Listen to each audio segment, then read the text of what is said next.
So during the last year at Hunter College, I've been doing online teaching and hybrid teaching. And one thing that really I found very interesting about doing that is that in preparing the online modules, I would try to almost present students with a little variety show, like different kinds of activities, some writing assignments, some watching videos, some case scenarios that students had to complete. So different kinds of activities. And one of the things that I learned very quickly is that every student learns differently. Some students like to read, other students like to write, some students like to watch videos and analyze them, other students like to work in group projects. So I became very interested in how students have different learning needs and different learning styles. So I approached experts at Hunter College, people who had experience in working with students with disabilities, because students with disabilities, just like all other students, have a broad range or come with a broad range of learning skills and needs. And I wanted to hear from the experts what they have to say about ideas for how to teach different kinds of students at Hunter College. So we're going to talk today about what is digital accessibility.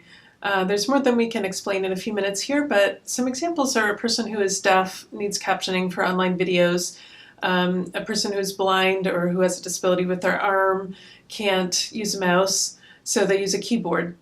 So it's important that they can get to all the parts of the web page or object online with a keyboard. A blind person uses a screen reader software to read the computer screen aloud. So they also use a keyboard, not a mouse, because a mouse is visual. The screen reader has hundreds of keystrokes that let the blind person get around the web page, because you can imagine that it would take forever to get through a web page right from beginning to end. So there are lots of keystrokes to help them speed that up.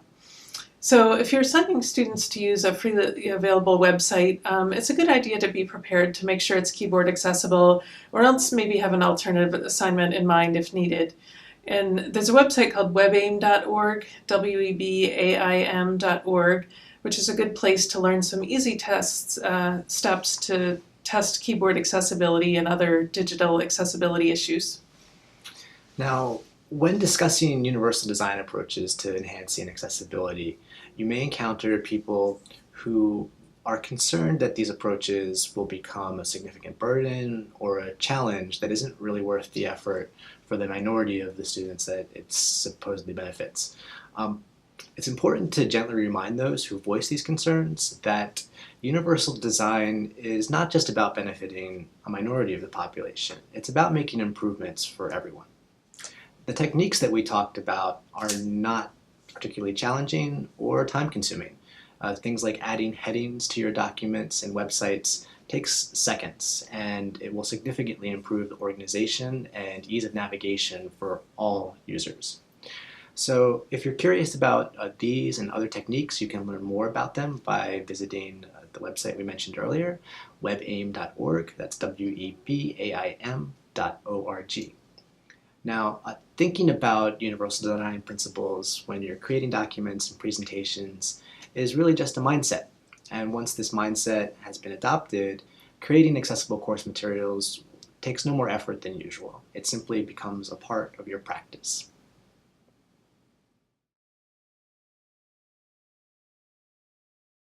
By communicating the need with the office, and there are a lot of faculty members who've been there, done it, and they're very comfortable with the idea because they have either directly or indirectly implemented in the classroom. But then there are some new instructors and faculty members maybe never had an opportunity to work with anyone with disabilities in the classroom.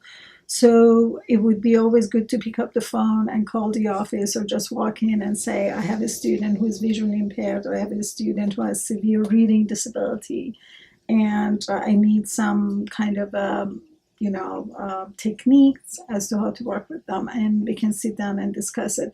We actually did a research on reasonable accommodation book that came out a couple of years ago. Is an online resource, has a breakdown of all kinds of disabilities and what's the best functional, what are some of the functional limitations that students per disability are experiencing, and what are some of the suggested accommodations.